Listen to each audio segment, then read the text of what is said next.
Well, Jared, your first Premier League start this season and your first Premier League goal. Is that one you're always going to remember? Yeah, can't put into words really. I'm buzzing.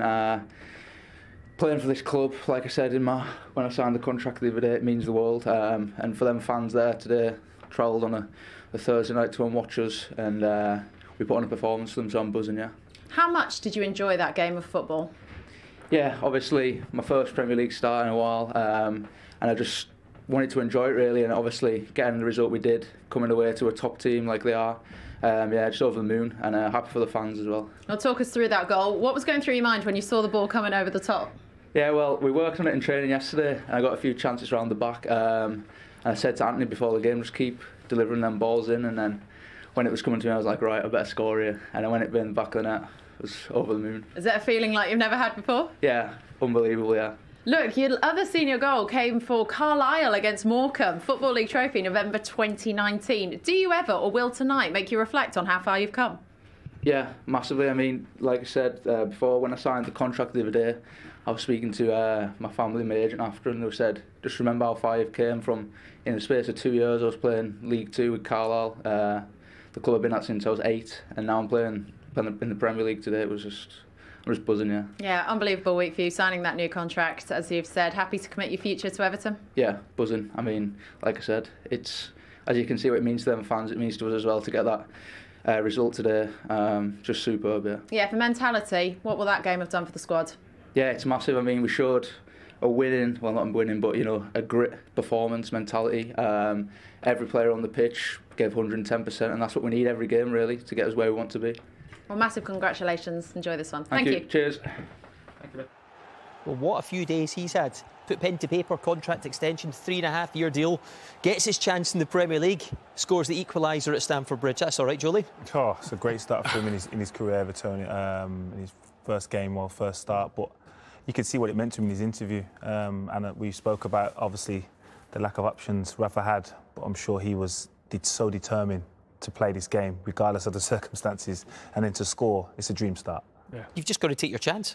You have, yeah, and he done that. And as well, I think today, which was important, was Keane next to him. I thought Keane was absolutely outstanding, having a stalwart like that, guiding you through, you know, on your debut, you know, barking orders, and he probably put him at ease, you know, from the very first whistle, 5 minutes into the game, and then to come up with a goal as well. I mean, the emotions there, that is what football's all about there. Brilliant. They were just waiting for a set piece, weren't they, Glenn? Yeah, it was a fabulous ball in from Gordon as well, but his desire, you know, he had more desire than anyone in that 18-yard box to get on the end of it. Sal just goes back a little bit early, plays everyone on, but look at his outstretched, look, his desire to get there, his long legs just gets the touch, guides it in the bottom corner. What a feeling for the kid. Mm-hmm. Wonderful, and they needed that, didn't they? They responded well after going 1 down. He'll never forget that. Defensively, from Chelsea's point of view? Yeah, disappointing. So, like Glenn said, then he's come on and he's a little bit too eager to get back and to make the header, but he's run across Rudiger, I think he is, and he's left his man, and when you do that in the Premier League, they tend to go in the back of your net. But those celebrations, young man will never forget it. Neither will the fans who've made the journey tonight. Yep, that's it. You know, we've seen games called off, haven't we, so far this week, and fans on their travels up and down the country, but that's it. That's what football's all about. You know, at the away end, when you score away from home and you come home as well, which will feel like a victory for Everton. Superb. I mean, the bottom line is it is 1 win in their last 11 matches, but that just feels so different tonight, Glenn. Oh, that's an important point from, you know, they couldn't expect to go out there and win the game with the team they had to put out. I thought Rafa got it absolutely spot on. Certainly second half, that's how he would have liked to have played right across the 90 minutes. But you're going to Chelsea, they create. The one thing Chelsea do, they create a lot of chances. Tonight they didn't have their finishing boots on first half, and they could have been out of it, Everton. But they showed a lot of resilience tonight, and they worked exceedingly hard. Ironically, how they conceded the goal is they came out of their shape probably only 3 times in the whole of the game, and consequently that's why Rafa Benitez has actually played like he has today.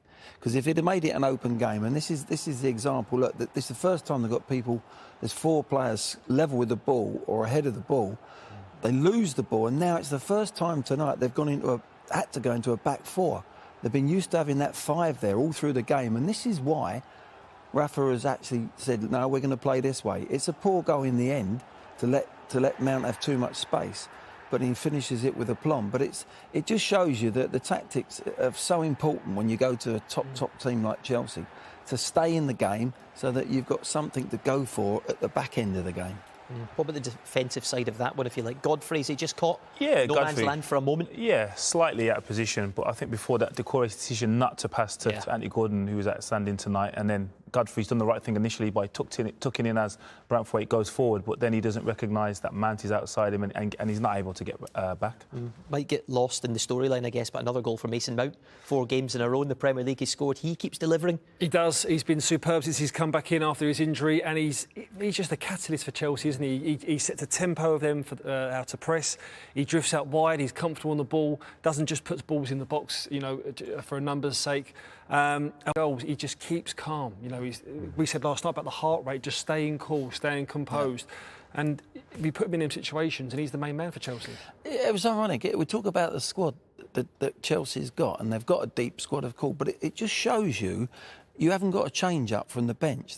If ever they needed a Lukaku, they're in great crossing positions tonight, Chelsea, and they were reluctant to put the ball in because they weren't really going to score from a header. But if Lukaku's from the bench coming last 20 minutes, they can put that ball in there with a bit of confidence, maybe get a second ball and get another goal.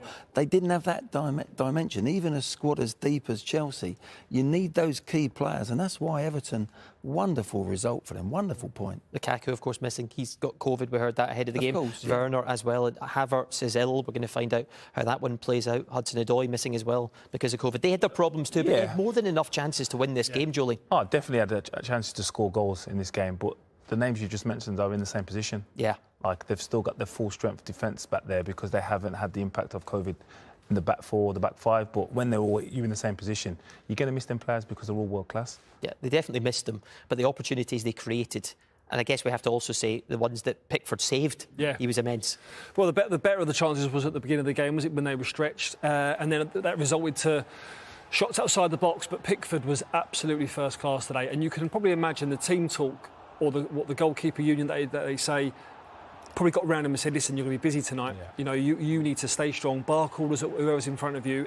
You could be our match saviour tonight. And he stepped up to the plate.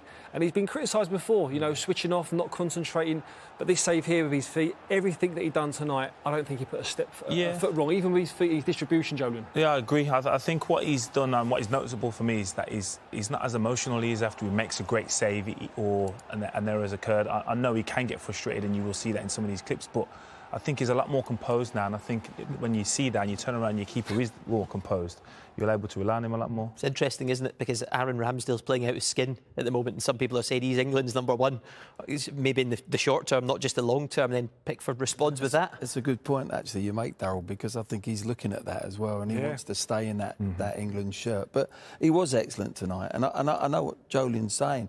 I used to watch him before the game at times in the tunnel, and I used to think, oh, you're too emotional for a goalie. You've got to stay calm. You've got to be the calmest man on the pitch. But he's what goalkeeper do you know that's calm? With it's true. With experience, he's learning that he's got to stay. His temperament. He's grown into a leader. Definitely, looks like he's grown.